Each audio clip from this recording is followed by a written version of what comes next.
Hey, Leo Tolstoy said, everyone thinks of changing the world, but no one thinks of changing himself.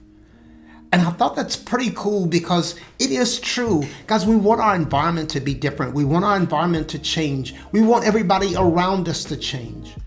But then the question comes, what kind of change are we willing to do to have the environment that we want to be able to live in? I've seen it often in corporate America where we get new leadership in and a new leader will come in. And in fact, I had one guy one year come and say, Stephen, we've got a new leader coming in that's going to be taking over the company. Things are going to change. And the first thing I asked him is that, what do you plan to do to change? This new leader coming in can't do your job. What are you going to do different to have a better environment? Guys, it is true. If we're going to have a different environment, if we're going to work in a different environment, if we're going to, even in relationships, you got people that go to counsel and they go to coaching and they talk about my relationship. I think the same quote applies, that what are you going to do different to have a different experience?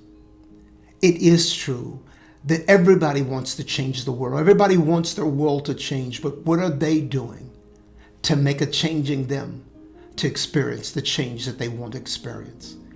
Guys, I love that quote, and I think the quote is really resonating with many people today.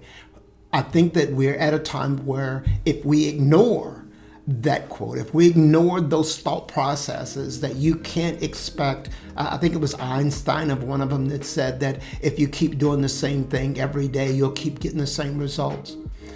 In fact, I'll tell you, it's really interesting. I was listening to one of my mentors talk about, and he said, let me predict to you what the next year is going to be. And then I'll ask you guys the same thing.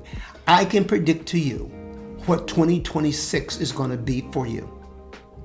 And here's what I can tell. If you keep doing the same thing you did in 2025, you're going to experience the same thing in 2026. Guys, you can't expect a new year to be better if you're not planning to do something to make that difference. I do believe that quote is definitely vital. Everyone thinks of changing the world, but no one thinks of changing himself. If we want to see change in 2026, if we want to see change in our relationships, if we want to see change on the job, it's going to require us to start that change inside of us. Guys, we'll see you on the next podcast, and we'll talk to you later.